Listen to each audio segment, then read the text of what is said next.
परम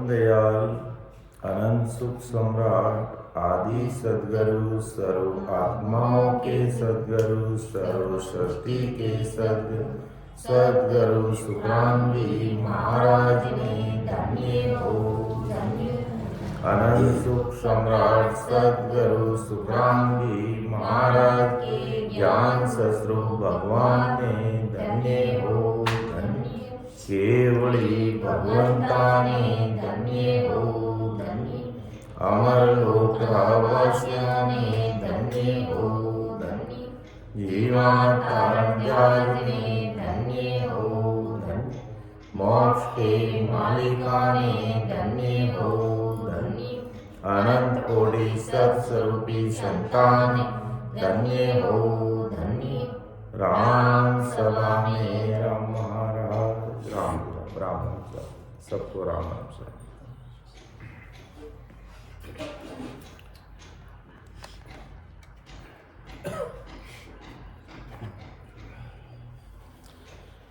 एक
परम दयाल अनंत सुख सम्राट सदगुरु सुखराम जी महाराज हरजस पदराग बिलाउड है। इस हरजस के माध्यम से संसार के सब भाई बहनों के सामने महाराज अपनी बात रख रहे हैं कि एक घड़ी आधी घड़ी हर को ध्यान धरे रे, वहाँ सरवर जिग जोग जप कोई नाई करे रे। बहुत बड़ी बात लिखी है महाराज। लेकिन अज्ञानी जगत, अन्य जो भक्ति करने वाले भाई बहनों को तो क्या राम सुने के भी दिमाग में कचरा भरा हुआ रहता है, वो भी नहीं समझ सकते अभी तक। कितनी बड़ी बात हमेशा सुनते समझते हैं, लेकिन वो भी नहीं समझ पाते हैं। एक आम पब्लिक तो बात अलग है, लेकिन हमेशा महाराज की सत्संग सुनते हैं, हमेशा सिमरन करते हैं, हमेशा सेवा करते हैं, लेकिन फिर भी आन उपासनाओं में धक्का खाते फिरते हैं कि एक घड़ी आधी घड़ी हर को ध्यान धरे। एक घड़ी और आधी घड़ी, 24 घंटे में 64 घड़ी होती है। 24 घंटे में 64 घड़ी होती है और 24 घंटे में 1 घंटे में 60 मिनट होता है और 24 घंटे में है जो 1440 1440 मिनट होते हैं। अब 1440 मिनट में अगर 64 का भाग देवें तो करीब 22.5 मिनट की एक घड़ी होती है। तो महाराज ने लिखा है कि एक घड़ी आधी घड़ी हर को ध्यान धरे रे। एक घड़ी आधी घड़ी हर को ध्यान धरे रे, वहाँ सरवर जिग जोग जब कोई नहीं करे। एक घड़ी का मतलब 22.5 मिनट और आधी घड़ी का मतलब 11.25 मिनट। अब महाराज क्या कह रहे हैं, अगर कोई एक घड़ी 20-22 मिनट सिमरन कर ले और उसका आधा घड़ी कि 20, अगर वो घंटे 2 घंटे से अगर कोई सिमरन में बैठा है और उसमें अगर 2 घंटे कोई बैठ के 2 घंटे से कोई बैठ के राम राम कर रहा है, कोई 3 घंटे से बैठ जाते हैं, कई हमारे वरिष्ठ संत 5-5 घंटे बैठ जाते हैं, 6-6 घंटे बैठ जाते हैं और कहीं की समाधि लग जाती है तो 2 दिन 4 दिन बीत जाते हैं, पता ही नहीं चलता, खाना पीना सब भूल जाते हैं। तो उस दौरान महाराज फरमाते हैं कि 20-22 मिनट या 10-11 मिनट भी अगर उसका ध्यान लग जाता है, वो परमात्मा में खो जाता है, दुनिया से कट ऑफ हो जाता है, तो वहाँ सरवर जिग जोग जप कोई नहीं करेगा। बड़े बड़े जिग जोग जप भी उसकी बराबरी नहीं कर सकते, इतना भारी गुण है महाराज। अगर 2-4 घंटे से कोई राम राम करने के लिए बैठा है और 15-20 मिनट भी अगर उसका ध्यान लग जाता है तो उसकी बराबरी बड़े बड़े जिग जोग जप करते हैं संसार में, उनकी बराबरी कोई नहीं कर सकते हैं, कोई नहीं कर सकते हैं। कई बार अपने उदाहरण देखते हैं कि जब पांडवों ने बहुत बड़ा जिग किया था तो उस समय कृष्ण भगवान से शरीर मौजूद थे। तो कृष्ण भगवान को जाकर के पूछा कि महाराज हम इतना बड़ा जिग ये कर रहे हैं तो इसकी संपूर्णता क्या मानेंगे, यानी इन्हीं सफलता की कर मिली माने, देखो आप माने फरमाओ। जने कृष्ण भगवान की भाई मैं आपको पंचायत संघ देता हूँ, ये पंचायत संघ बिना बजाए बजाए रख देना तुम कहीं जाके उचित जगह पर, और ये पंचायत संघ अगर बिना बजाए बाजाएं, बजाने की जरूरत नहीं, एक तो अपन बजाते हैं, एक बिना बजाए बाजाएं, तो आप समझ लेना कि तुम्हारा ये कार्य सफलतापूर्वक संपन्न हो गया, बस 100% आपका काम हो गया। क्यों? ठीक महाराज, पंचायत संघ लेके आगे रख दिया।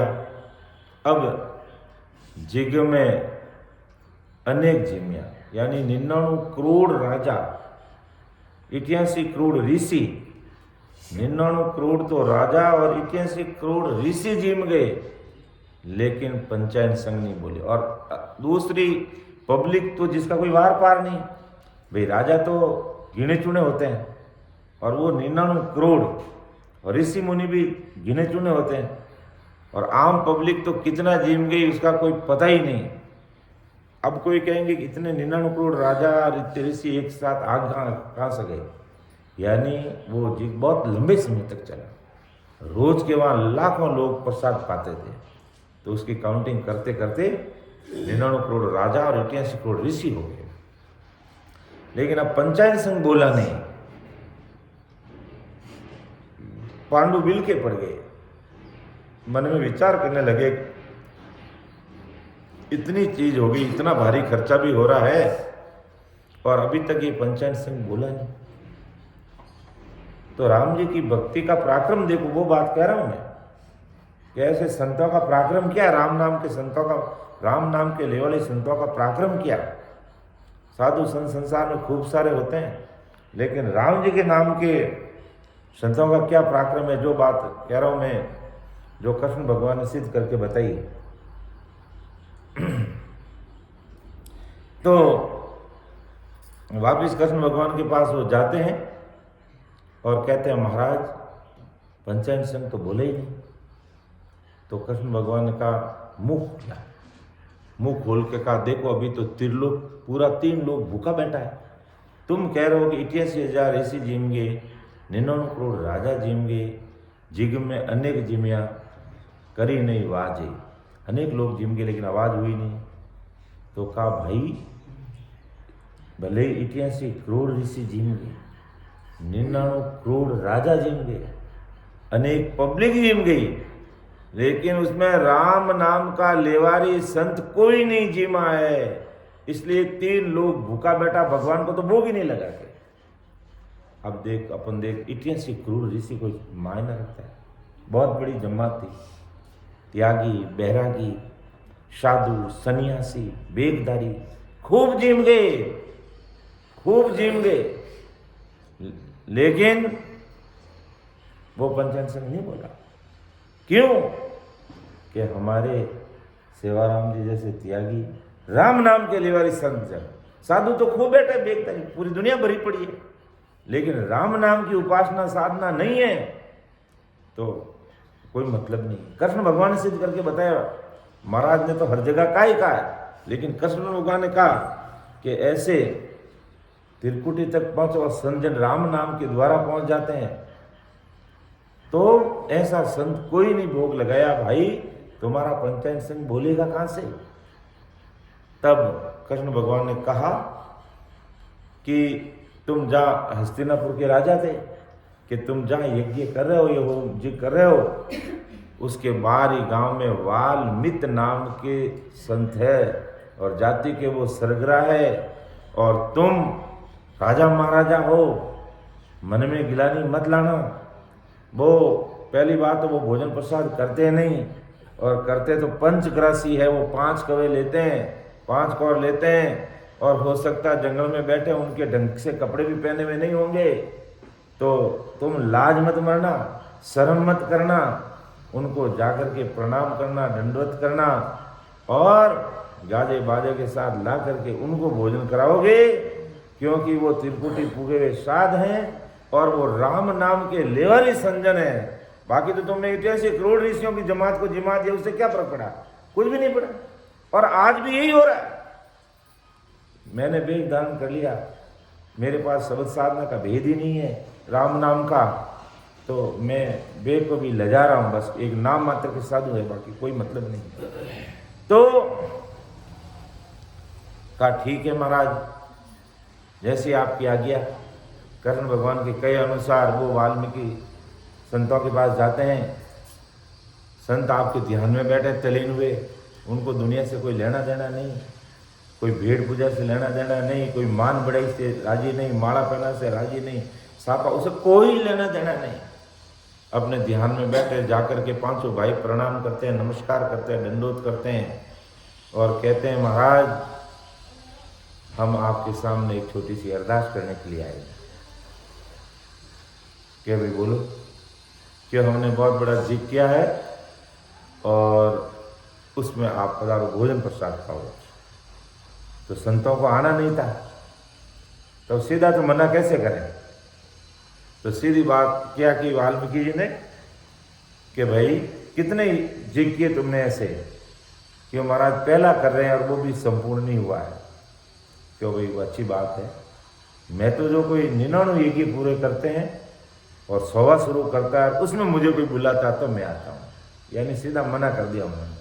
अब 99 छोड़ के एक यज्ञ भी पूरा नहीं हो रहा, 99 कब पूरे होंगे।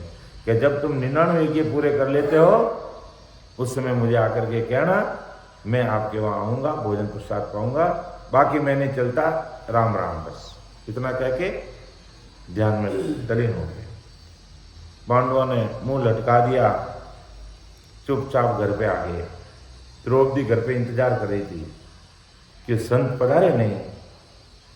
तो कहा द्रौपदी वो संत आने वाले नहीं।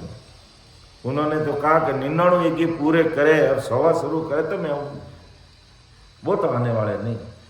अगर कोई वो फीस लेने वाले होते तो भाई 11 में नहीं आए तो 21 दे दें, 21 नहीं तो 51 दे दें, तो भी वो तो मानने वाले, उनसे जिससे कोई लेना देना नहीं, वो तो आने वाले नहीं है। लेकिन द्रौपदी बहुत होशियार थी, दुर्वासा मुनि की चेली थी और ज्ञान नगर में उसने सुना था कि भाई अगर कोई तन मन से संतों को कोई निमंत्रण करने के लिए जाता है और घर से जहाँ तक संतों का आश्रम है वहाँ तक अगर वो पैदल जाता है और जितने कदम रखता है इतने यज्ञ का फल कुदरती हो जाता है। लेकिन जाना चाहिए अंतर मन से, तन मन से अरदास करते हुए, केवल दिखावा के लिए नहीं। दिखावा से संत बिल्कुल ही राजी नहीं है। तो है जो अब द्रौपदी वहाँ जाती है, संतों को प्रणाम नमस्कार करती है और कहती है महाराज आपको इस यज्ञ में पधारना पड़ेगा। तो संतों ने कहा क्यों, कोई जरूरी है क्या। पांडु आए थे, मैंने जवाब दे दिया, क्या तेरे समझ में नहीं आता। क्यों महाराज, मेरे बिल्कुल समझ में आ गया, लेकिन मेरी अरदास तो सुनो। कि बोल, क्या कहना चाहती है। कि मैंने ज्ञान नगर में सुना है अगर कोई 5 संत होते हैं और कोई व्यक्ति अपने घर से संतों के घर तक, आश्रम तक आता है और तन मन से, अंतःकरण से संतों को निमंत्रण देता है, तो घर से यहाँ तक पहुँचने में जितने कदम रखते हैं उतने यज्ञ तो कुदरती हो जाते हैं। तो वाल्मीकि जी मान गए कि द्रौपदी बात तो तुम सही कह रही है, चल मैं तेरे आऊँगा। और वो वाल्मीकि संत वहाँ आए और कहते हैं द्रौपदी ने 56 भोजन तैयार किए, 56 भोजन बने। वो तो पंचग्रासी थे, पहली बात तो लेते नहीं, और लेते तो 5 कवा लेते बस। और 56 भोजन तैयार करके बड़ा सा थाल बाजोट रख करके सामने रखा। संत भी बड़े पसोपेश में पड़ गए कि अब क्या करें, 56 भोजन बनाए, एक एक कवा लूँगा तो 56 कवे लेने पड़ेंगे। तो ऐसा तो मेरे संभव है नहीं, मेरा नियम टूट जाएगा। तो उन्होंने क्या किया, पूरा थाल के अंदर 56 भोजन थे, उनके पूरा का पूरा राबड़ा बना दिया, सब मिक्स कर दिया। जैसे ही वो मिक्स करने लगे, द्रौपदी के मन में छोटा भाव आ गया, क्योंकि आखिर ये कैसे संत है, इनको तो जीवना ही नहीं आता, खाना ही नहीं आता। और फिर जाति सूचक शब्दों से कहा कि आखिर जाति का असर जाता नहीं, इनको पकवान जीवना कहाँ आता है। अब जैसे उन्होंने एक कवा लिया और वो पंचायन संघ बोलना शुरू हो गया। लेकिन पंचायन संघ बोला, लेकिन वो रुक रुक कण कण बोल रहा है। रुक रुक के बोल रहा है।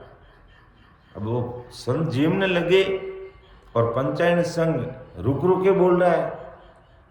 कौरवों को, पांडवों को गुस्सा आ गया, क्यों संत जीम रहे हैं और अब ये पंचायन संघ खुला क्यों नहीं बोल रहा है, इसको फोड़ के फेंका दो। तब वो पंचायत संघ बोल के कहा, भाई मुझे क्यों फोड़ के फेंका रहे हो, मेरे में क्या कसूर है, मैं तो मेरा काम कर रहा हूं। कहते तो भाई रुक रुक के क्यों बोल रहा है, कि द्रौपदी को पूछो कि मैं रुक रुक के क्यों बोल रहा हूं। जब संतों को निमंत्रण देने के लिए गई कैसा भाव था, और अब मैं खाना खाने के लिए संत जीम रहे हैं, उस समय इसके मन में कैसा भाव आ गया है, इसलिए उसी को पूछो। तो पांडव ने कहा, द्रौपदी क्या बात है कि पंचायत संघ सत्य बोल रहा है, मेरे मन में गिलानी आ गई, छोटा भाव आ गया कि मैंने तो 56 भोजन बनाए और संतों को जीवना नहीं आता है। तब वाल्मीकि संतों ने कहा, देख बेटा, मैं खाने के लिए नहीं जी रहा हूं, मैं जीने के लिए खाता हूं सिर्फ, और तेरे 56 भोजन बनाए हुए सबका भोग नहीं लगाऊंगा तो तू कहेगी ये आइटम नहीं खाया तुमने, ये काजू की कतली नहीं खाई तुमने, ये गुड़ का हीरा नहीं खाया तुमने, लापसी नहीं खाई, खड्डी नहीं खाई, सोगरा नहीं खाया, वो सब्जी नहीं खाई, वो पकवान नहीं खाए, जलेबी नहीं खाई, तो मैं क्या क्या खाऊं। इसलिए सारा मिला लिया, और एक एक कवा तेरा अगर मैं खाता तो 56 कवे मेरे शरीर में जाते। इतना भोजन मुझे करना नहीं था, और इतना भोजन मैं कर भी लूँगा तो मेरे शरीर को पचाने में कितनी शक्ति लगेगी। मैं क्या मेरी शक्ति को इस खाने में ही लगाऊँ, मैं मेरी शक्ति भक्ति भजन सिमरन में लगाना चाहता हूँ, इसलिए मैं इन्हें खाना चाहता हूँ। इसलिए ऐसा छोटा विचार मत कर, मुझे अच्छे से खाना आता है, तूने कितने पकवान तूने 56 बनाए, तो भले इससे भी डबल बनाते हुए मैं अच्छे से जीम लेता हूँ, लेकिन ये मेरी भक्ति में आड़े आ रहा है, इसलिए मैं नहीं जीम रहा हूँ। तब द्रौपदी ने कान पकड़े। तो वो 5 वाहन संजन थे, तो साधु और संत संसार में खूब होते हैं, लेकिन राम नाम के लेवारी संजन है, जिनके पास में शब्द साधना का भेद है, राम नाम रटने का तरीका है।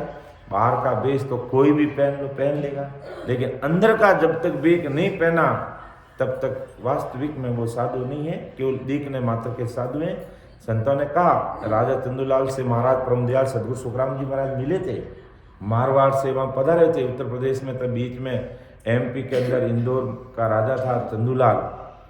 जब महाराज गृहस्थी भेष में थे, सिंपल महाराज के धोती पहनी हुई और वो अंगर की पैरनी पहले जमाने में साफा पहने हुआ था, और गुरु माता जी साथ में, महाराज के बड़े बेटे भक्तौरमल जी साथ में, महाराज के मामा के बेटे भाई हरिकिशन जी उपाध्याय साथ में, और एक दो और भी कोई साथ में थे।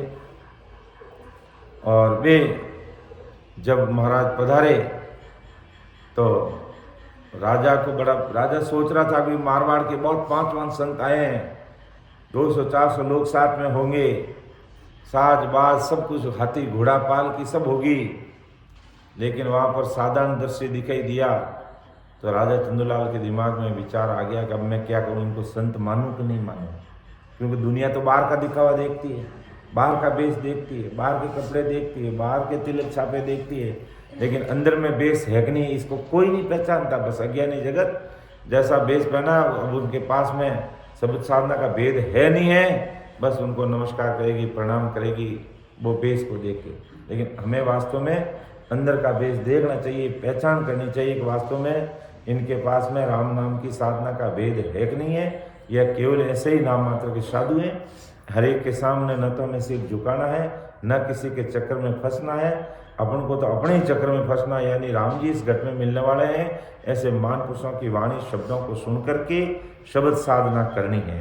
तो महाराज ने प्रमाण के साथ कहा कि राजा ये साबे हमारा बेदी जगे बलि विद जाने करमी लगे अनसा राम रटे परमेश्वर प्यारा वे कर मासो न्यारा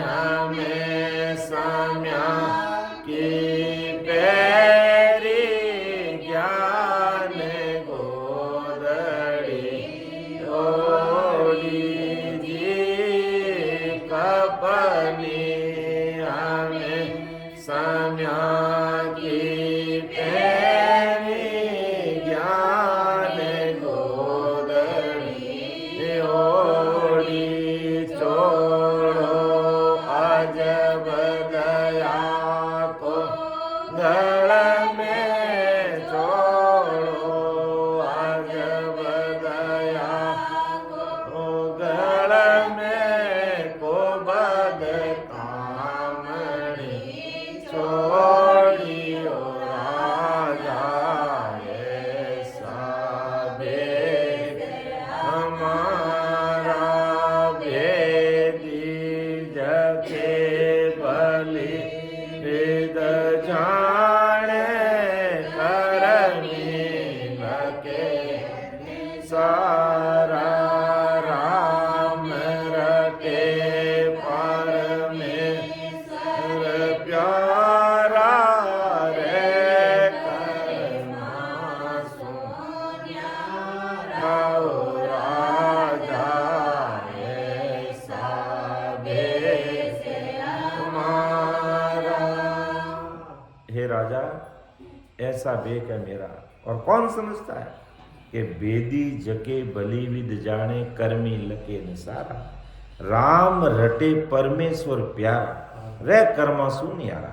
कि बेदी यानी भेद से भक्ति करने वाला, कि राम राम भक्ति करने का एक भेद है, एक तरीका है।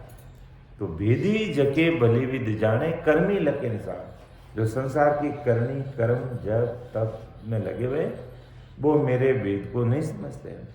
राम रटे परमेश्वर प्यारा रह कर्मासु न्यारा, किसी प्रकार की करनी कर्म जब तब नहीं करते हैं, कर्मों से न्यारा रहते हैं, वो मेरे वेद को जान सकते हैं। तो राजा तुम भ्रमित मत हो, और मेरा बाहर का वेश देख करके तुम ये मत समझ के मैं संत नहीं। महाराज ने खुद अपने मुखारबंद से कहा कि मैं संत ही नहीं, बहुत पांचवान संत हूँ, और अनंत जीवों का ओहदा लेने के लिए मैं इस धरती पर आया। संत नहीं, मैं सदगुरु के, मैं इस धरती पर अनंत जीवों का उद्धार करने के लिए आया हूँ इस संसार में। महाराज ने कहा परम दयाल सदगुरु सुखराम जी ने। राजा बड़ा विचार में पड़ गया कि मैं मानूं कैसे, ये तो बिल्कुल एक आम आदमी की तरह दिखाई दे रहा है, और वास्तव में जिनके अंदर का भेद पहन लेते हैं, जिनके पास में अंदर का भेद है, वो बाहर के दिखावा मात्र करते ही नहीं बिल्कुल, और उनको बाहर का भेद से कोई लेना देना ही नहीं है, क्योंकि वेश तो अंदर का होगा तब काम आएगा। तब राजा के बात समझ में आई, और फिर भी महाराज ने कहा राजा देख, तू दिमाग में छोटा भाव मत ला, तू मुझे इतना बता दे तुम्हें आया क्यों। तो राजा ने कहा कि महाराज मेरा तो भाव है, आप मेरे राज दरबार में पधारो, मैं आपकी सेवा करूं, बंदगी करूं, टहल बंदगी करूं, आपकी सेवा करूं, भोजन प्रसाद जिमाऊं, ऐसा मेरा भाव। और ऐसा उनका भाव था, क्योंकि कोई भी राज दरबार में राजा के एरिया में कोई भी साधु संतजन आ जाता, चाहे वो त्यागी पुरुष गृहस्थी कोई भी, राजा का इस भाव के कारण ही महाराज वहां पधारे। क्यों समझदार है, इसका अच्छा भाव है, लेकिन सही रास्ता तो इसको मिला नहीं है, लेकिन इसका भाव तगड़ा है, इस भाव को सफल करना है। और अगले जन्म में इसने राम नाम की बहुत अच्छे से भक्ति की हुई है, जरा सी कसर है कि इस कारण इसने वापस जन्म लिया है, लेकिन अब तो ये 3 लोक की भक्तियों में खो गया है, और अब वो केवल ज्ञान वापस इसकी प्रकट हो नहीं रहा है, और मुझे इसको प्रकट करना है। इसलिए महाराज चला करके गए।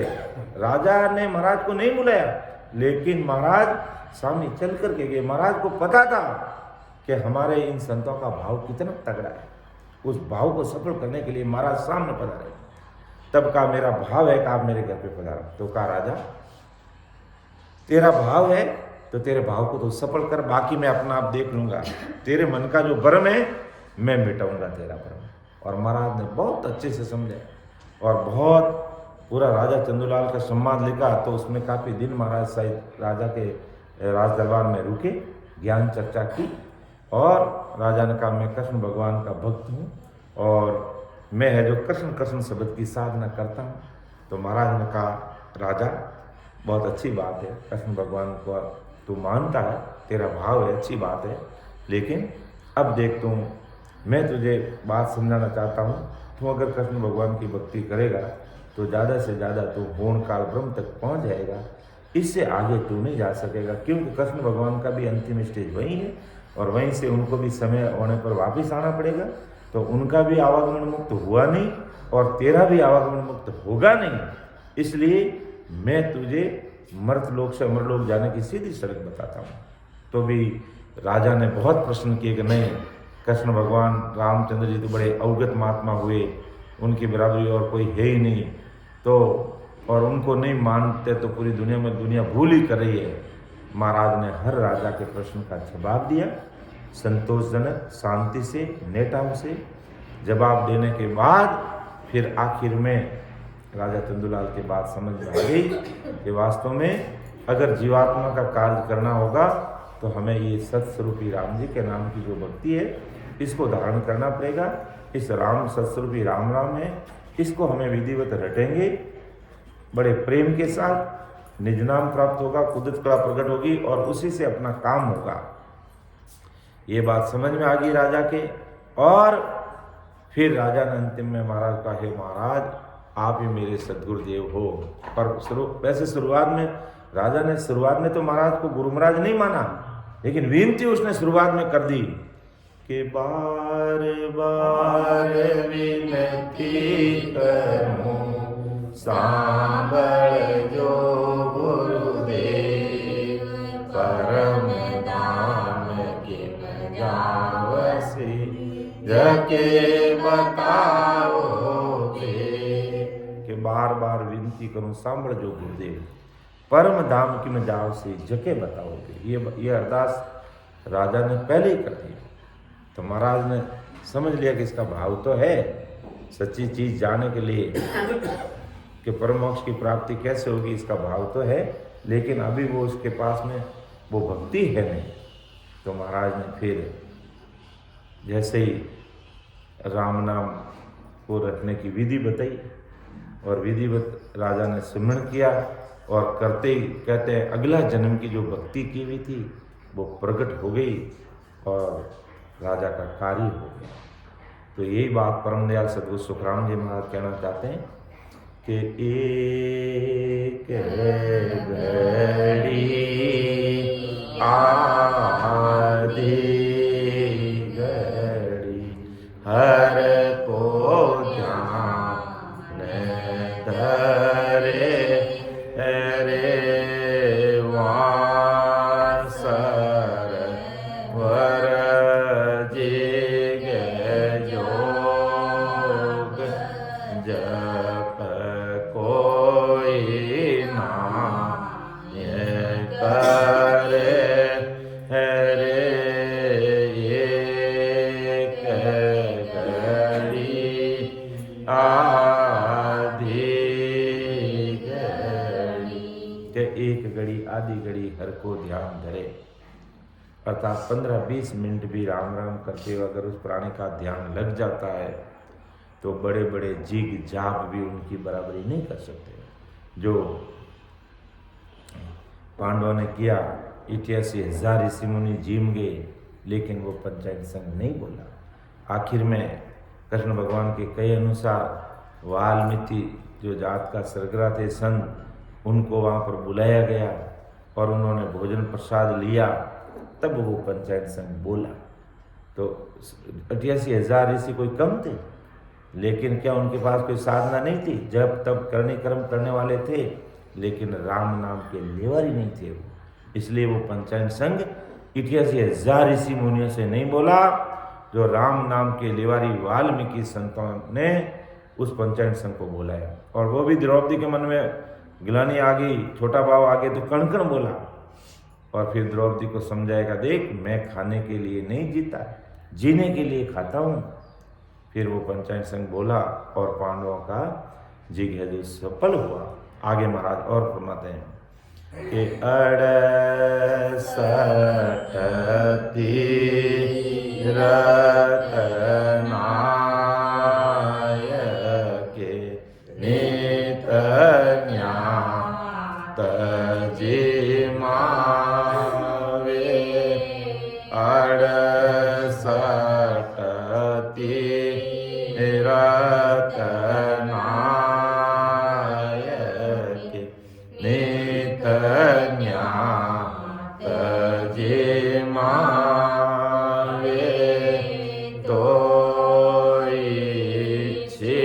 नहीं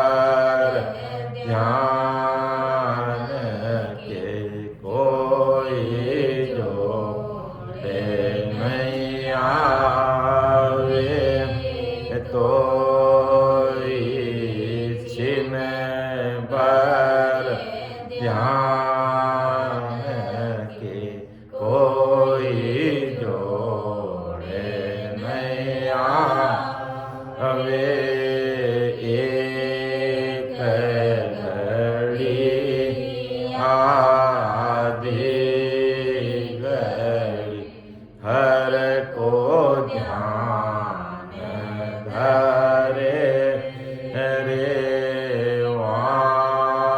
सरवर जिग जाप जप कोई नाय करे रे एक घड़ी आधी घड़ी। अब देखो कितनी बड़ी बात महाराज लिखी है, लेकिन अज्ञानी जगत नहीं समझती है। 68 तीर्थ नायके 68 तीर्थ नायके नित न्यात जिमावे तोई छिन भर ध्यान के कोई जोड़े नहीं आवे। अब 68 तीर्थ, एक तीर्थ नावने बड़ो भारी पड़े। अब 68 तीर्थ कद पूरा है, लेकिन पुराने जमाने में लोग हिम्मत रखता कर देता, लेकिन परिणाम जीरो है, परिणाम जीरो। 68 तीर्थ नाय के नित न्यात जिमावे। 68 तीर्थ नाय ने नित न्यात, रोज न्यात जिमावे। बहन बेटी सगा संबंधी ब्राह्मण देवता संत सबको जिमाते हैं कि मैं 68 तीर्थ नायन आया, मैं 68 तीर्थ नायन आया। बड़ो जबरो काम करियो भाई 68 तीर्थ नायन। किता तो जीव मारिया, कितो शरीर ने कष्ट दियो, किता रुपया खर्च करिया, और परिणाम कहीं कह रही हमारा तो ही छिन भर ध्यान के कोई जोड़े नहीं आवे। छिन मतलब पल भर, एक सेकंड भी अपन राम राम करते हुए परमात्मा के प्रति प्रेम आ जाता, राम खो जाता एक सेकंड, एक पल भर के लिए, तो भी ये 68 तीर्थ उनकी बराबरी नहीं कर सकते हैं। 68 तीर्थ उनकी बराबरी नहीं कर सकते हैं। तो मैं आम पब्लिक की तो क्या बात कहूँ, जो महाराज के ज्ञान को सुनने समझने वाले हैं वो भी तीर्थों में नावते फिरते हैं। बड़ी विचार की बात है, गलती बात है। हाँ बहुत समझ में तो एक तो नावता फिरे, एक बाटा में पूछता फिरे। हाँ बस क्यों, कब इतना बड़ा महाराज का ज्ञान सुनकर समझकर फिर भी अज्ञान होता है, तो उसको तो भारी दोष लगता है उल्टा। भाई एक आम आदमी को तो पता नहीं है, अज्ञानी आदमी, अज्ञानी जगत है, उसको तो कोई दोष नहीं है, लेकिन मुझे पता है कि इसमें कुछ भी नहीं मिलने वाला है और मैं ऐसी गलती करता हूँ तो मुझे दोष लगता है।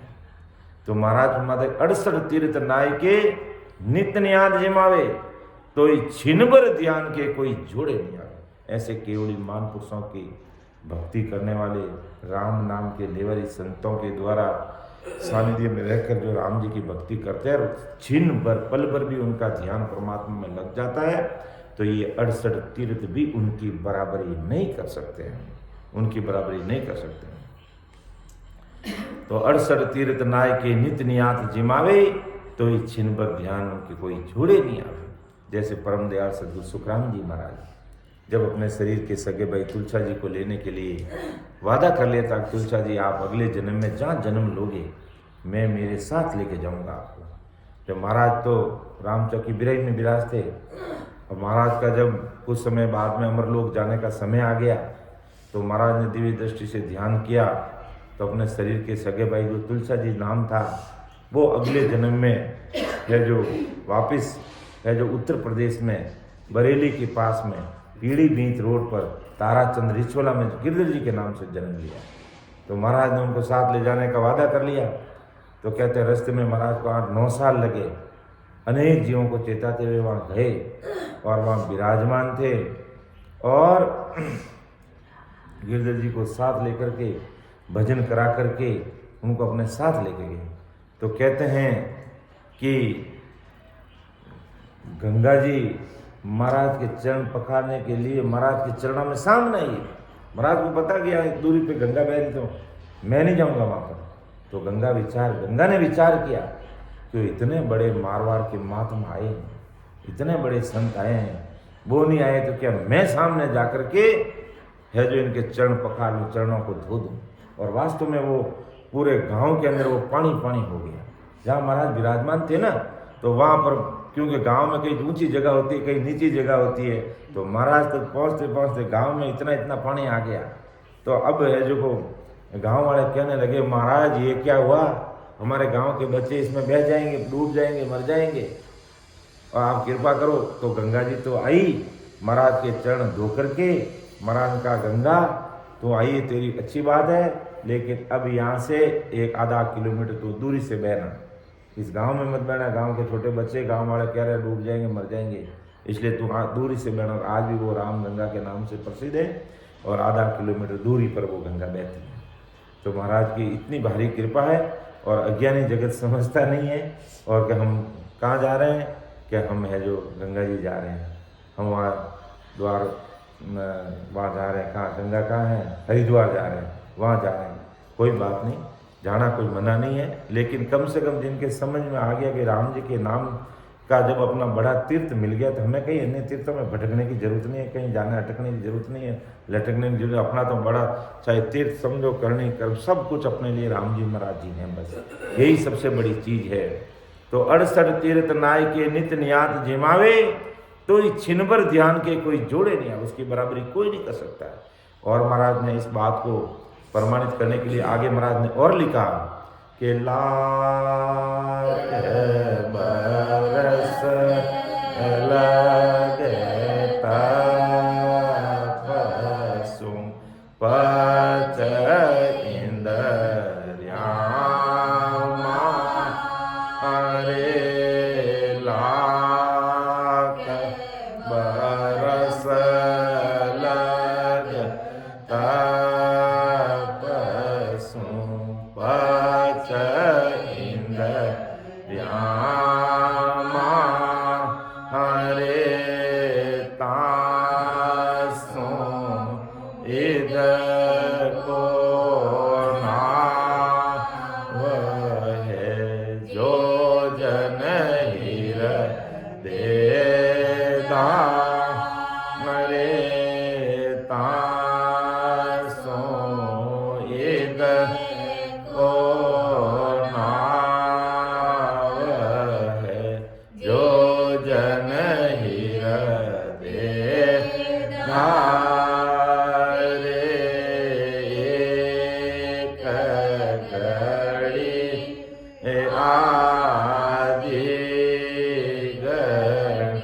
हर को ध्यान धरे, रे वहाँ सरवर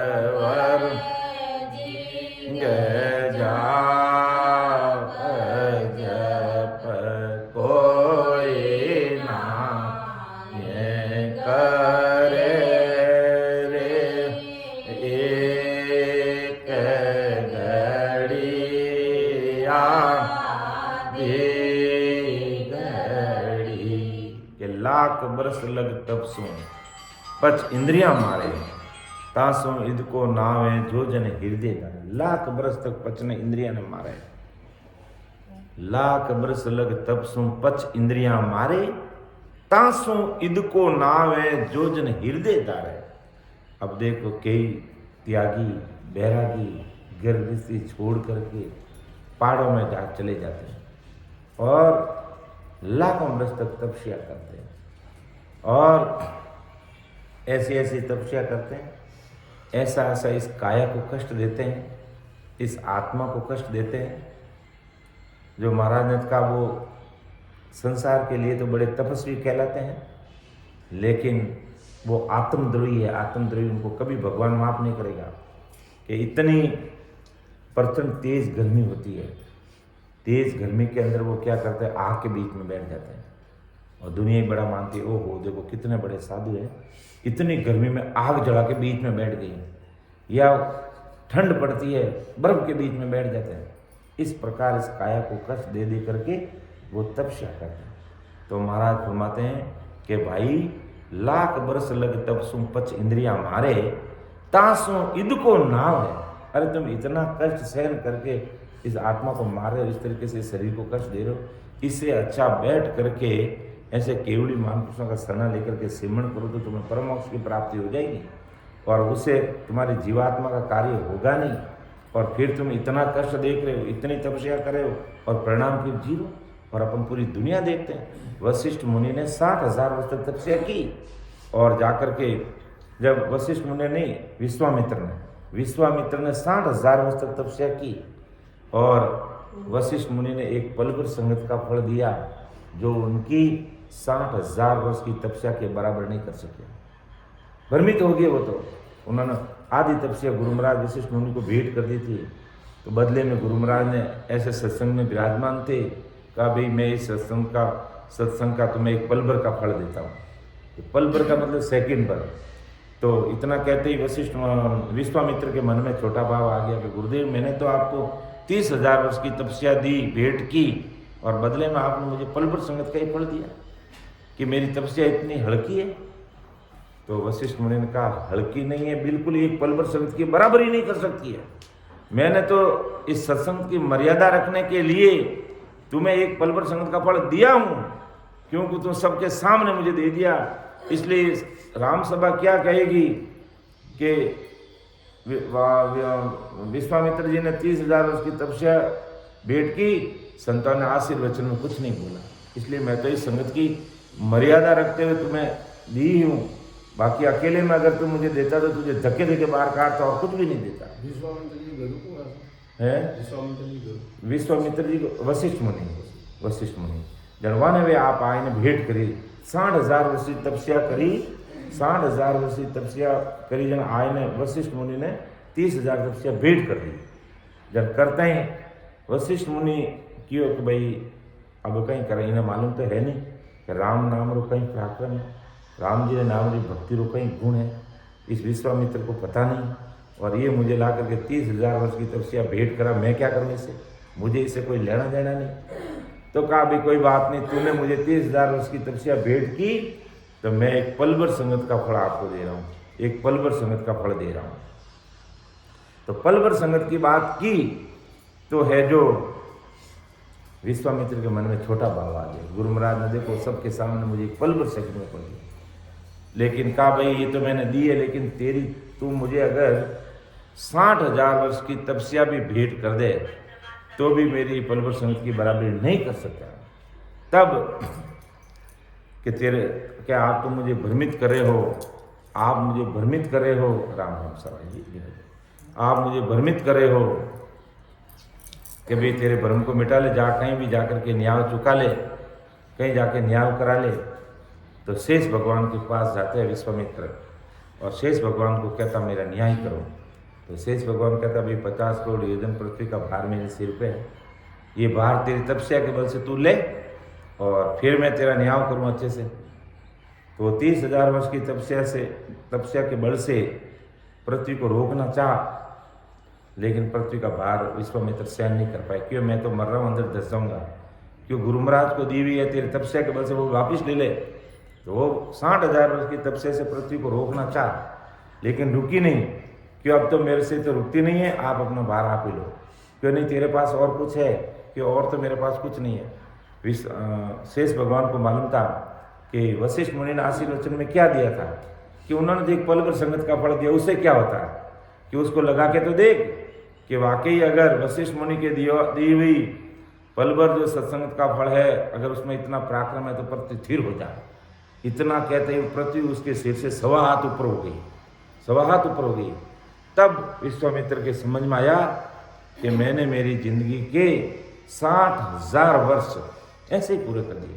अब कोई कहेंगे 60,000 वर्ष कैसे, उम्र तो 100 वर्ष की होती है, लेकिन वो सज्जू की बात थी। और सतयुग में एक व्यक्ति की उम्र 1,00,000 वर्ष होती थी। त्रेता में कहने विश्वामित्र जी, हाँ हाँ त्रेता में या सतयुग में? ये बात सतयुग की बात है। अच्छा। ये सतयुग की जब 1,00,000 वर्ष की उम्र थी उनकी, तो सतयुग के अंदर 1,00,000 वर्ष उम्र थी, तो 1,00,000 वर्ष में से 60,000 वर्ष तक उन्होंने तपस्या की। तो 60,000 वर्ष तक तपस्या करके आधी तपस्या गुरु महाराज को भेंट कर दी। तो फिर वहाँ शेष भगवान के पास 60,000 वर्ष की तपस्या के बल से भी वो पृथ्वी को रोक नहीं पाए। और जब पल भर सत्संग का फल लगाया और वो पृथ्वी स्थिर हो गई, तो विश्वामित्र को समझ में आ गया कि वास्तव में मैंने मेरी जिंदगी के 60,000 वर्ष ऐसे ही गंवा दिए, इससे अच्छा ये राम जी के नाम की सत्संग भक्ति भजन सिमरन सेवा करता तो मेरे जीवात्मा का कार्य हो जाता है। तो इसीलिए परमदयाल सदगुरु सुखराम जी महाराज आज संसार के सब भाई बहनों के सामने रख रहे हैं बात कि लाख बरस लगता पसों पच इंद्रियां मारे, लाख बरस लगता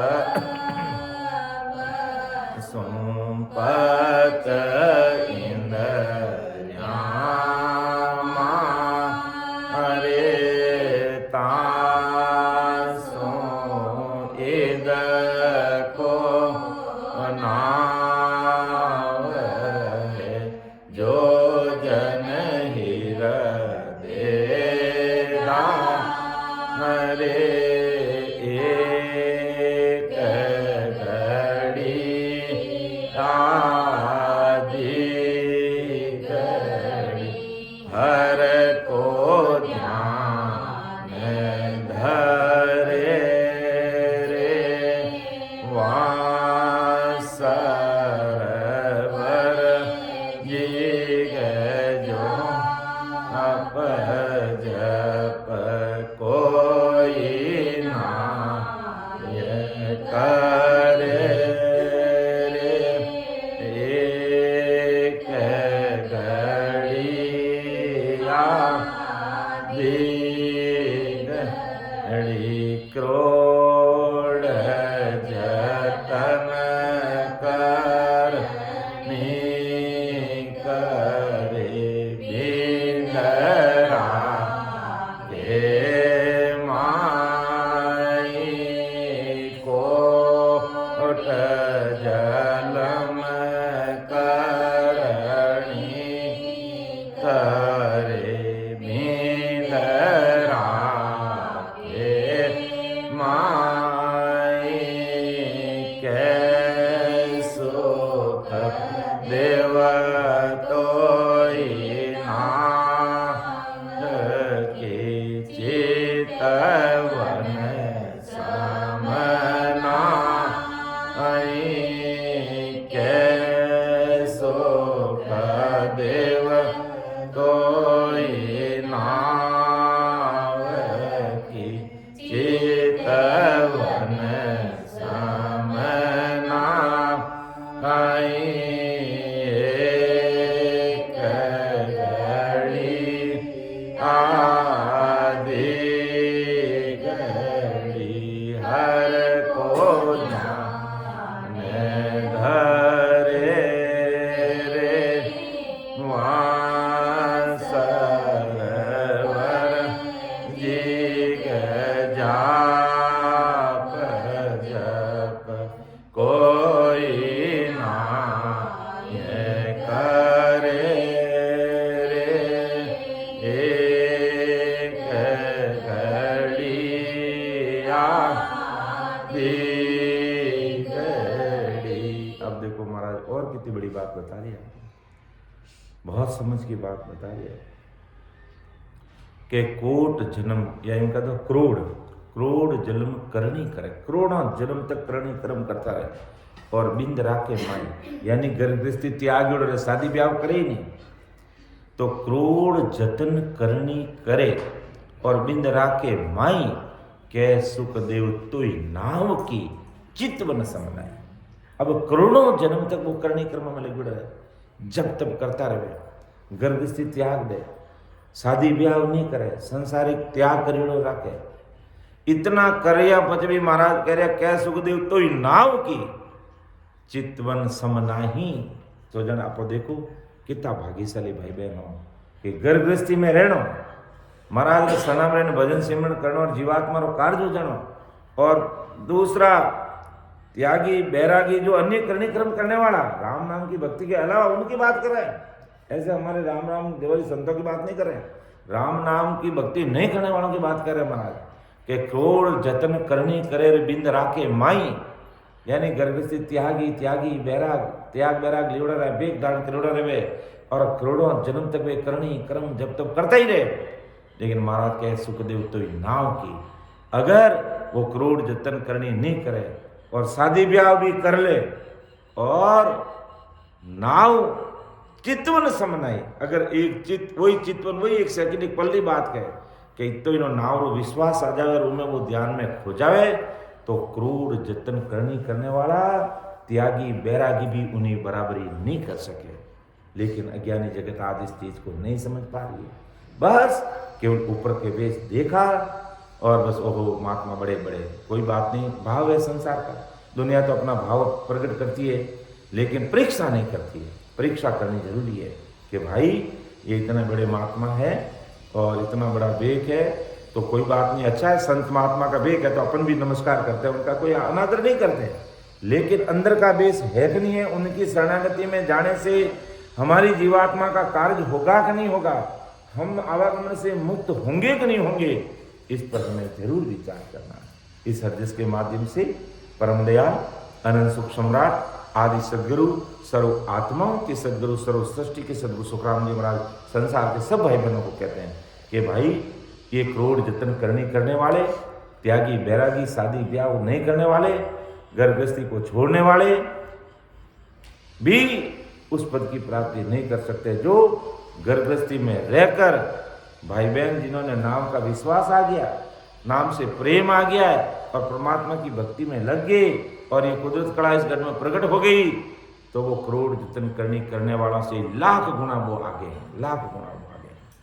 तो एक घड़ी आदि घड़ी हर को ध्यान धरे रे सरवर जी के जाप जप कोई नाय करे रे एक घड़ी आदि घड़ी। इन वास्ते अपने तो अगर महाराज का ज्ञान, महाराज की ये अन्य बातें अगर हृदय में समझ में आ जाती है तो आज से ही हमें इस भक्ति में लग जाना चाहिए। बस सब पंपाड़ छोड़ जाना चाहिए और केवल और निकेवल राम जी की भक्ति में लग करके हमारे जीवन का जो शेष समय बचा हुआ है उसको इस राम जी के नाम की भक्ति में लगा करके अपना अति शीघ्र अपना काम पूरा कर ले। क्यों कि बंदे तेरे दूसरे सांस की आस में किस गुमानों पर, किसको पता है कल कौन देखेगा, कोई भरोसा नहीं है। तो ये जीव संसार में आता है, आने से पहले जब ये गर्भवास में रहता है तो उस समय किस प्रकार ये परमात्मा को अरदास करता है, ये परमात्मा को विनती करता है, वो बात अपन देखेंगे। परम दयाल सदगुरु सुखराम जी महाराज फरमाते हैं कि गर्भ चेतावनी ग्रंथ कि गर्भवास में जब जीव रहता है कैसी कैसी आराधना प्रार्थना करता है, कितना वह दुखी होता है, किस प्रकार वो राम जी को है जो सच्चे दिल से प्रार्थना करता है और संसार में आकर के कैसे राम जी को भूल जाता है, वो सारी बातें परम दयाल अनंत सुख सम्राट आदि सदगुरु सुखराम जी महाराज संसार के सब भाई बहनों को पुनः याद दिला रहे हैं कि देखो, तुम संसार में आने से पहले कितना कूल करके आए, कितना करार करके आए, कितना अग्रीमेंट करके आए कि मैं संसार में जाऊंगा, राम जी की भक्ति को नहीं भूलूंगा, और अपने यहाँ आकर के क्या करने लगे, विचार करने की बात है। तो परम दयाल सदगुरु सुखराम जी महाराज गर्भ चेतावनी ग्रंथ के माध्यम से संसार के सब भाई बहनों को चेता रहे हैं। दोहा लिखा है महाराज ने पहले कि गुरु सादाता को नहीं, तीन लोक के माई, करता तू सुख राम के, सतगुरु दिया बता। के 3 लोक में 14 भवन में, 3 लोक 14 भवन में महाराज कह रहे सदगुरु जी महाराज के बराबर कोई दान देने वाला हो ही नहीं सकता, उनकी बराबरी कोई नहीं कर सकता। महाराज फरमाते हैं कि सदगुरु जी ने पार ब्रह्म परमात्मा केवल पद आनंद पद की प्राप्ति करवा दी, इतना बड़ा दान दे दिया, इतनी बड़ी हमारे ऊपर कृपा कर दी कि गुरु सादाता को नहीं, 3 लोक के माय, करता को सुख राम के, सतगुरु दिया बताए। करता यानी सतरूप साई परमात्मा को बता दिया, इतनी भारी कृपा कर दी सदगुरु जी महाराज, उनकी बराबरी हमें कोई दे नहीं सकता। इसके सपोर्ट में महाराज ने फरमाया कि सतगुरु सा कोई सैन न दे क्या, सतगुरु सा कोई सैन न दे क्या, कोई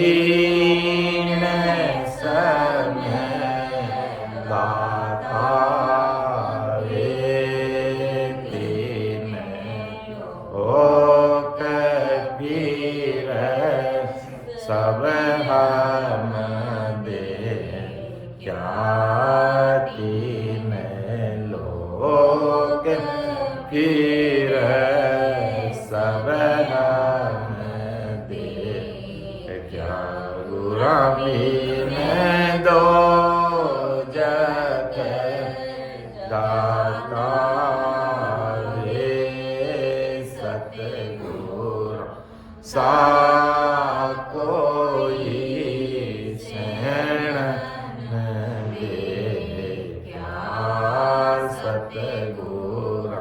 सा कोई सैन न दे क्या। देखो कितनी भारी कृपा कि सदगुरु सा कोई सैन न दे क्या, ना कोई इनसम दाता हो, इनके बराबर कोई दाता हो ही नहीं सकते। 3 लोक फिर सब हम दे क्या, गुरु बिन 2 जग चाहता हूं। अर्थात ऐसे सदगुरु जी महाराज का सना मिले बिना पूरी दुनिया 2 जग यानी नरक में जा रही है, नरक के अंदर जा रही है। और सदगुरु जी महाराज का क्या उपकार है, पहला अंतरा बोल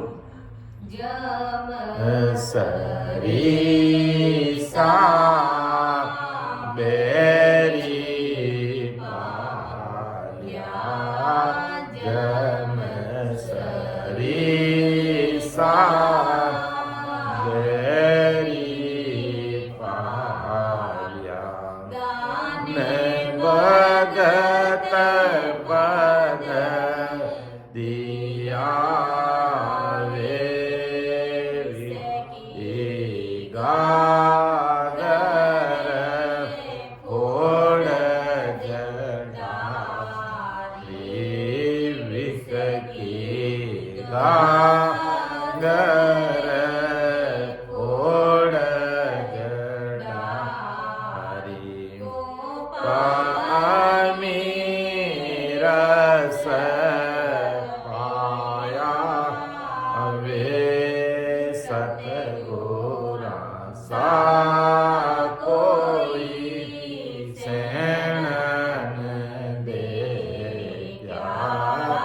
सतगुरु सा कोई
कि जम सरिसा बेरी पालिया भगत दान पद दिया विक की गागर फोड़ जडारी कोपा अमीर सपाया।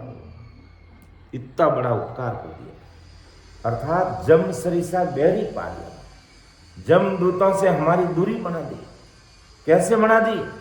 कि हमें ससुर परमात्मा के देश में जाने की भक्ति का भेद बता दिया, आते जाते सांस में सिमरन करने का हमें तरीका बता दिया, जिससे वो निज नाम प्रकट हो गया।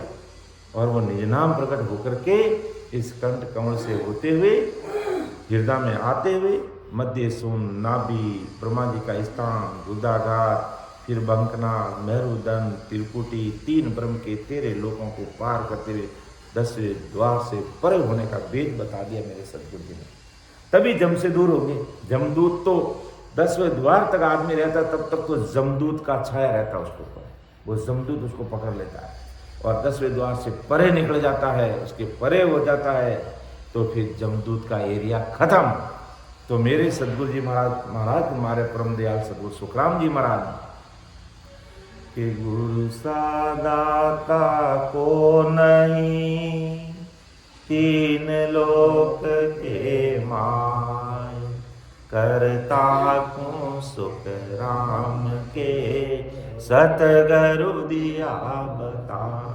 अर्थात अमर लोक जाने का जो मार्ग अपने शरीर के अंदर है, ऐसी साधना करने का तरीका बता करके मुझे कर्ता ससुर परमात्मा को बता दिया, उससे अरस परस करा दिया। तभी तो महाराज ने कहा कि जम सरिसा बेरी पालिया भगत दान पद दिया हो, अर्थात जम सरिसा बेरी समय दूर कर, और विक की गागर फोड़ जडारी कोपा अमीर सपाया। विक यानी 5 विषय अपने साथ में लगे हुए, 5 विषय समय दूर कर दिया। और नहीं तो 5 विषय इस प्रकार सताते हैं, आंखें देखती है कि अच्छा से अच्छा देखूं, कान को बस अच्छा से अच्छा सुनाई देना लगे। और अभी यहाँ पर अगर कोई गायक कलाकार आकर गाना बजाना लग जाए, बिना बुलाए भीड़ एकत्रित हो जाएगी। और ससुर परमात्मा की सत्संग सुनने के लिए लोगों को समय लगेगा। विचार की बात है, विचार की कोई बात नहीं। भाग्यशाली जीव होते हैं, उनको ये सत्संग मिलती है। हमें तो ऐसा लगता है कि हमारे सामने हजारों भाई बहन बैठे हैं, हमें कोई फर्क नहीं, भीड़ से हमें कोई लेना देना नहीं। भीड़ कम हो चाहे अधिक हो, बस जितने भाई बहन बैठे हमारे सामने हजारों भाई बहन है, बस इतना आनंद आ रहा है। या कोई वो मन में ये नहीं, ये शंका हो रहा कि हम कहाँ बैठ गए 5-10 भाई बहन। ये हीरों के व्यापारी है, और हीरों के व्यापारी इतने ही होते हैं। इसलिए बहुत आनंद आ रहा है इस आश्रम में बैठ करके सत्संग करें ना, बहुत आनंद आ रहा है। कोई मन में घबराहट नहीं है कि हम कहाँ आ गए यहाँ पर। क्यों? सत्संग हो रही, सिमरन हो रहे हैं, और हमारे हीरों के व्यापारी बैठे यहाँ पर और आनंद ले रहे हैं। बस हीरो के व्यापारी इतने होते हैं, तो बहुत आनंद आ रहा है। मन में कोई शंका नहीं है कि राम से नहीं कोई सुनने वाला आए, उनकी मर्जी जाए, उनकी मर्जी, हमें आनंद लेना, बस बैठ कर सिमरन करना, बस। तो बहुत आनंद आ रहा है, बहुत अति आनंद आ रहा है। और भारी महाराज की विशेष कृपा बरस रही है, और वो परम भाग्यशाली भाई बहनों पर ही ऐसी कृपा होती है, हर एक के ऊपर नहीं होती है। और सत्संगत में आना भी बहुत बड़ी बात है, उसके लिए भी कई घाट खड़े हैं, उन घाटों को टालता है वो, तब जाकर के ससुर परमात्मा की सत्संग में बैठा जा सकता है। और बाकी अभी गायक कलाकार बुला दो यहाँ, भीड़ा अपन से कंट्रोल नहीं होगा, ये हकीकत की बात है। तो महाराज फरमाते हैं कि गुरु सादाता को नहीं, 3 लोक के माय, करता को सुख राम के, सतगुरु दिया बता। और अगली साखी लेंगे, सतगुरा सा कोई शरण दे, क्या सतगुरा सा कोई शरण दे, क्या होंगे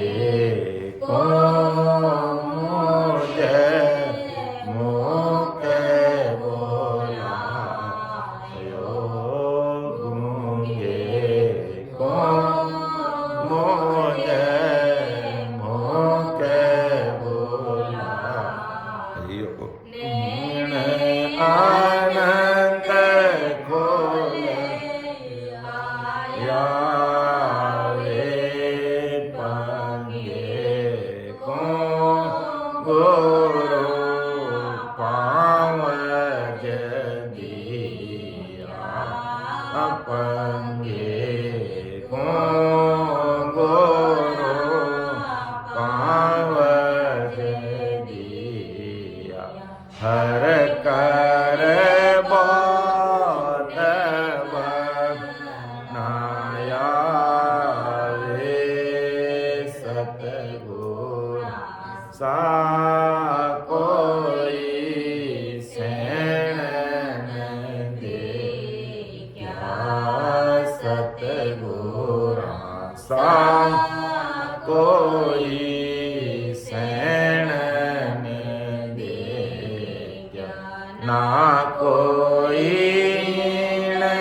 सम दाता रे तीन लोक पीर सब हम दे क्या तीन लोक पीर सब हम दे क्या गुरु बिन दो जग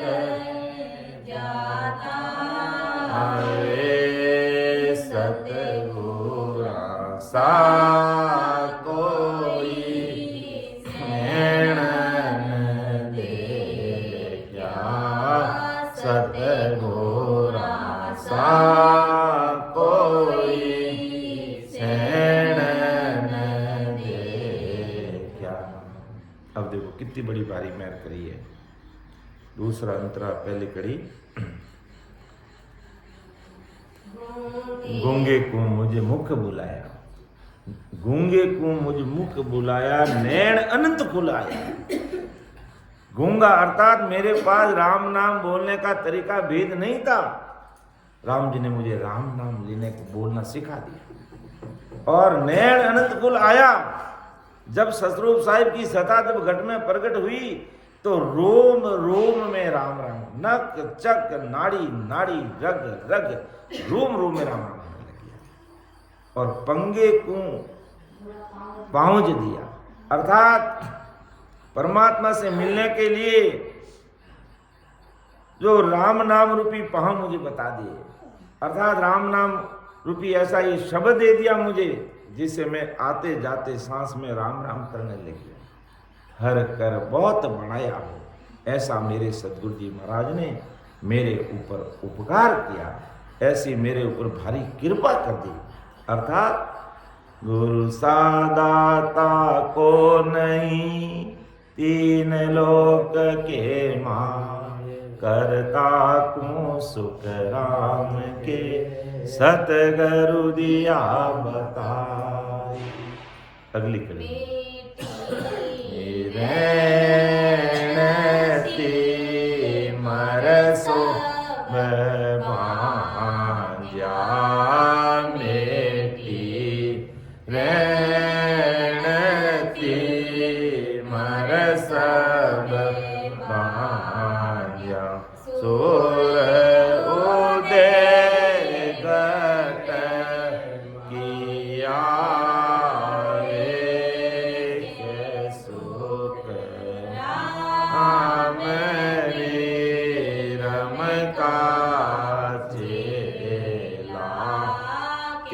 सुख राम रे रम कम मेला सब अंग सोद कर लिया रे सतगुर सा कोई सैन दे क्या सतगुरा सा कोई सैन दे क्या ना कोई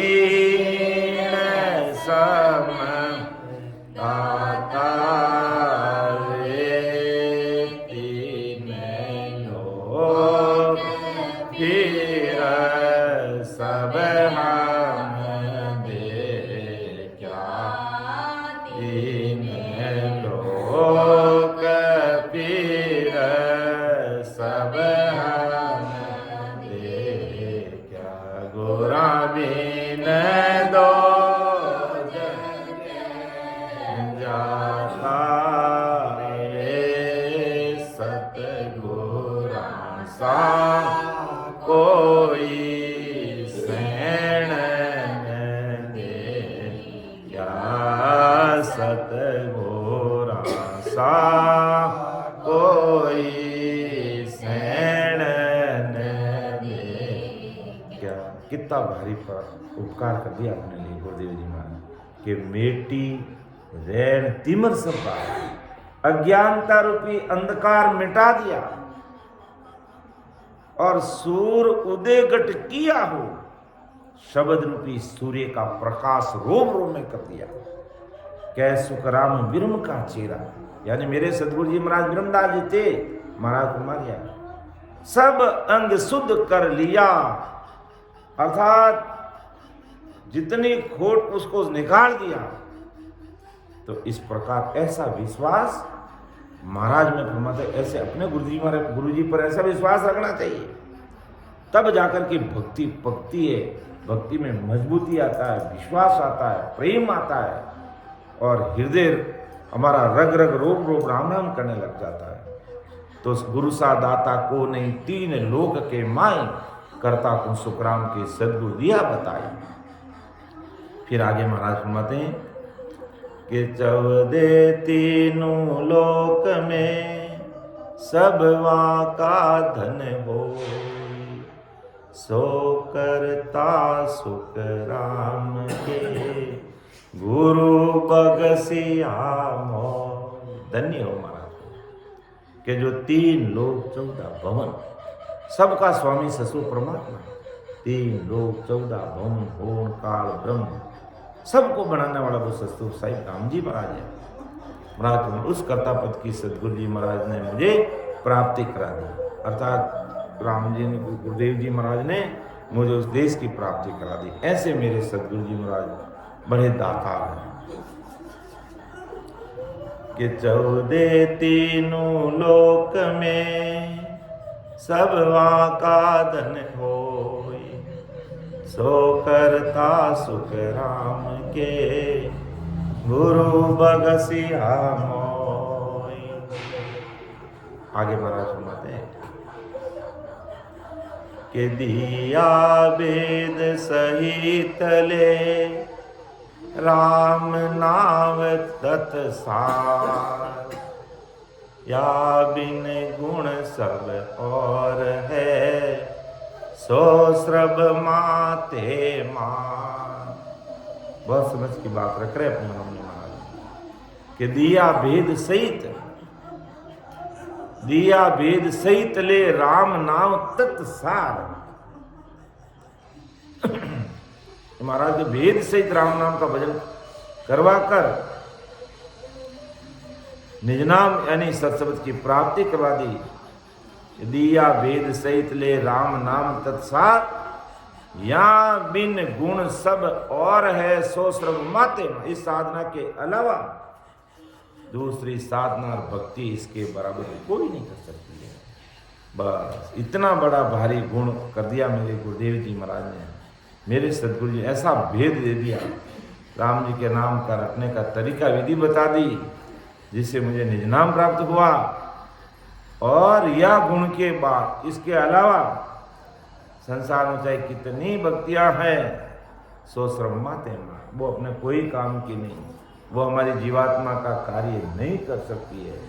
इसलिए महाराज ने कहा भजो तो राम बजीजो रे हरि बिन आन तजीजो रे भजो तो राम बजीजो रे हरि बिन आन तजीजो रे केवल भजिया मौत हुए रे कर्म कीट सब जाय केवल मौक हुए रे कर्म कीट जाई वा घमन न औतरो रे तुम करो परम पद माई भजो तो जीजो रे हरि बिन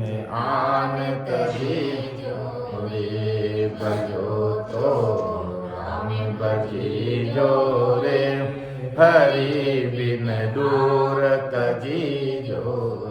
महाराज तो हिला पार कि भजो तो राम भजीजो। हरि यानी शत्रु परमात्मा के बिना आन अन्य प्रकार की जो भक्ति है उन सब से किनारा करो, छोड़ दो सबको और एक ही चीज को धारण करके उसमें लग जाओ तो जीवात्मा का कार्य हो जाएगा कि केवल भजिया मौक हुए रे कर्म कीट सब जाए आवा गमन औतरो तुम मिलो परम पद माय। उस परम पद की प्राप्ति हो जाएगी और अन्य भक्ति में लगे रहे तो परम पद की प्राप्ति सपने में होने वाली नहीं। ऐसा परम दयाल सद्गुरु सुखराम जी महाराज हमें देता है। इसलिए महाराज ने भी कहा मैं तो एक सबद सतली या मैं तो एक सबद सतली या साजन आने छोड़ सब दिया साजन आने छोड़ सब दिया मैं तो एक सबद सतलिया मैं तो एक सबद सतलिया। महाराज का इसलिए भी मैं तो एक ही शब्द सत लिया साजन आन छोड़ सब दिया। अन्य प्रकार सब भक्ति को छोड़ के एक ही शब्द साधना की तब आज महाराज का नाम पूरी धरती पर अमर है, अजर है और परम मोक्ष में जाने का सीधा रास्ता परम दयाल सद्गुरु सुखराम जी महाराज अपन सब भाई बहनों के सामने रखते हैं। जो भाग्यशाली जीव है बड़ भागी बहुत अच्छे उत्तम कर्म किए हुए हैं अगले जन्म के वो ही महाराज का ज्ञान सुन सकते हैं। बाकी पास में रहते हुए भी सत्संग में आना अपने हाथ की बात नहीं है। कर्मों की हिलाड़ी इतनी आड़ी आती है कि वो भक्ति भजन सत्संग से हमें कोसों दूर कर देती है।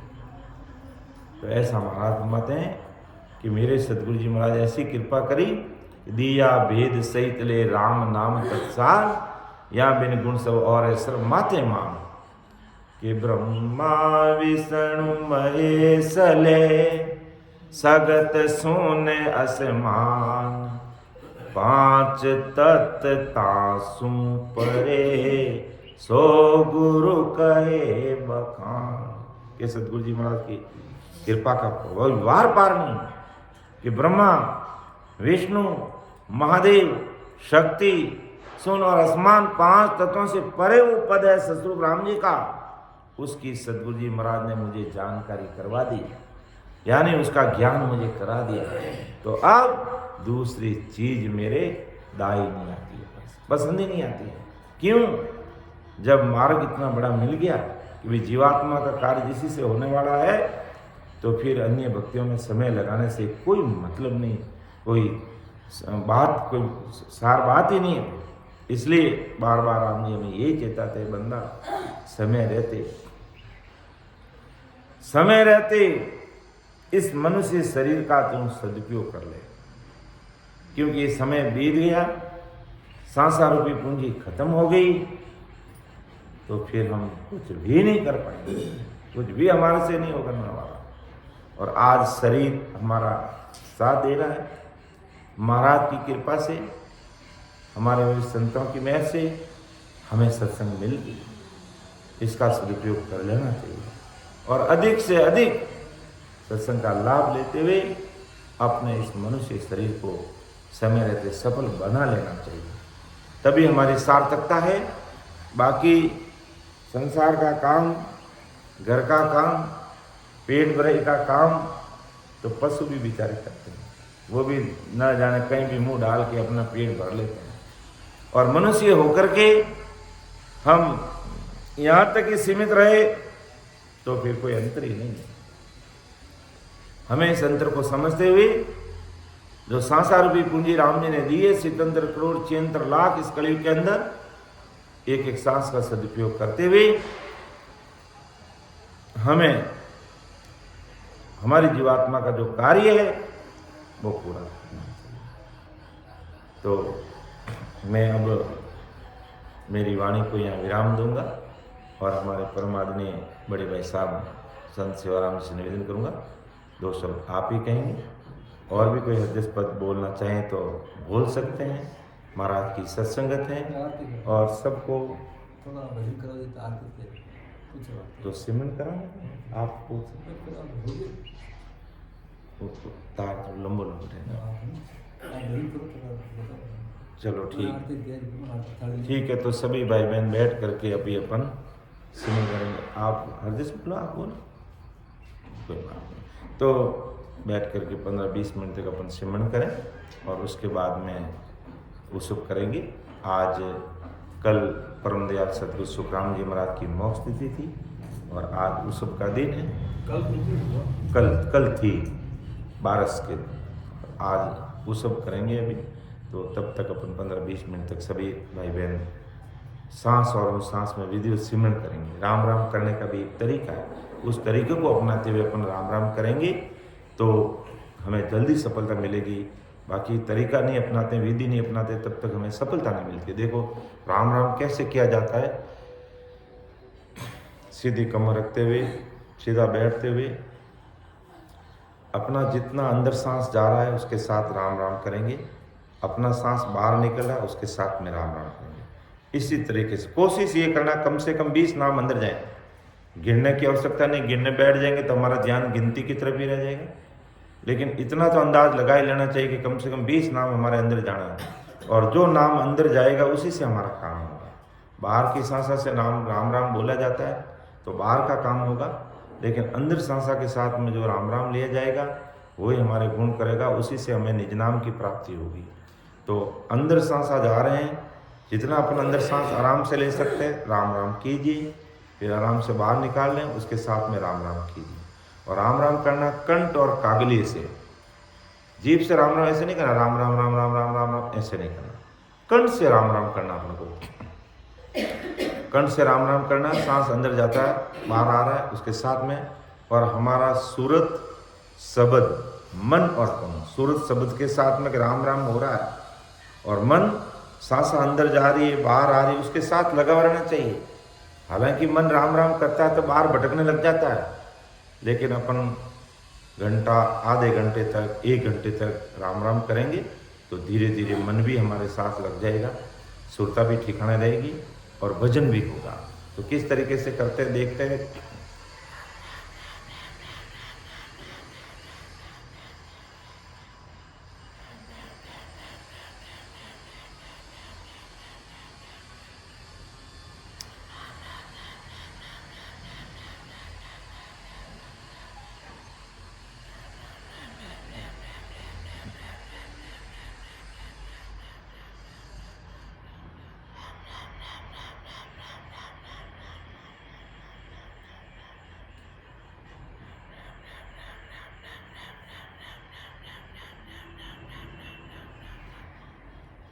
यानी सांस अंदर जा रहा है बाहर आ रहा है। जैसे ही रा बोलते मुंह खुल जाता है, म बोलते ही बंद, रा करते खुलता है, म बोलते बंद होता है।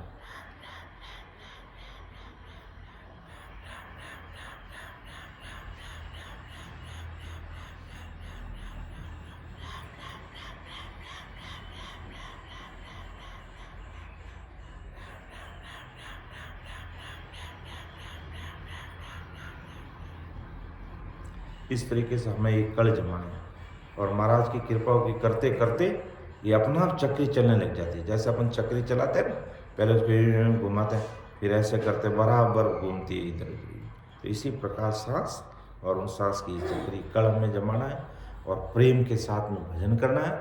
तो कहते हैं इस कंठ पर महाराज की विशेष कृपा होगी बस। तो इस तरीके से हम सबको राम राम करना है। तो आज की सत्संग में बोलने कहने में अगर मेरे से कोई त्रुटि रही है तो वो गलती मेरी है। छोटा भाई समझ के मुझे क्षमा करना। सुन जो मैं निर्दोष हूँ, घाट बांध जस हो, तुम्हें हर बोलन हार हो, क्या जानेगा को। परम दयाल अनंत सुख सम्राट आदि सद्गुरु, सर्व आत्माओं के सद्गुरु, सर्व सृष्टि के सद्गुरु सुखराम जी महाराज ने धन्य हो धन्य। परम दयाल सद्गुरु दरियाल जी महाराज ने धन्य हो धन्य। परम दयाल सद्गुरु बाबा जी महाराज ने धन्य हो धन्य। पालनपुर धाम में बारंबार प्रणाम स्वीकार हुए। राम सभा में राम महाराज राम। सभी राम की